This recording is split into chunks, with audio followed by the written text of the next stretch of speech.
स्थान रूपसागर, उत्तर प्रदेश, 2015। उत्तर प्रदेश के छोटे से गांव रूपसागर में एक प्राचीन पुल था जिसे लोग मृत आत्माओं का पुल कहते थे। यह पुल अंग्रेजों के जमाने में बना था और गांव वालों का मानना था कि यहाँ रात में आत्माएं घूमती हैं। इस पुल पर एक अजीब नियम था, रात के समय इसे पार करना मना था। 2015 में कुछ कॉलेज के छात्र इस अफवाह को झूठ साबित करने के लिए पुल पर गए। इनमें से सबसे बहादुर था अमित। उसने कहा, भूत वूत कुछ नहीं होते, मैं रात के समय इस पुल को पार करके दिखाऊंगा। रात 12 बजे अमित और उसके 3 दोस्त पुल के पास पहुंचे। वहां घना कोहरा और अजीब सी ठंड थी। आसपास के गांव सुनसान थे और केवल सियारों की आवाज सुनाई दे रही थी। जैसे ही अमित ने पुल पर पहला कदम रखा, उसे अजीब सा कंपन महसूस हुआ।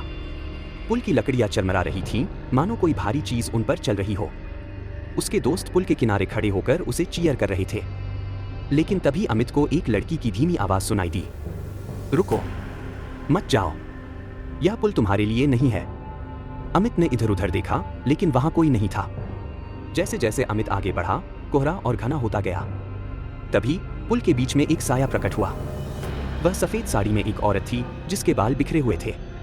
उसके चेहरे पर कोई भाव नहीं थे, लेकिन उसकी आंखें गहरी और खाली थी। अमित ने डरते हुए पूछा, तुम कौन हो? उसने जवाब दिया, तुमने पुल पर कदम रखा है, अब तुम यहां से वापस नहीं जा सकते। अमित ने पीछे मुड़कर भागने की कोशिश की, लेकिन पुल की लकड़ियां अचानक गिरने लगी। उसके दोस्तों ने देखा कि अमित चिल्लाते हुए कोहरे में गायब हो गया।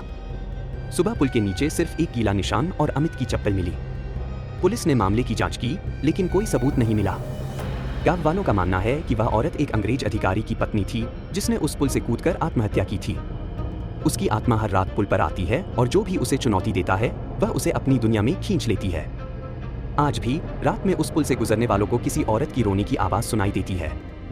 क्या आप उस पुल को पार करने की हिम्मत करेंगे?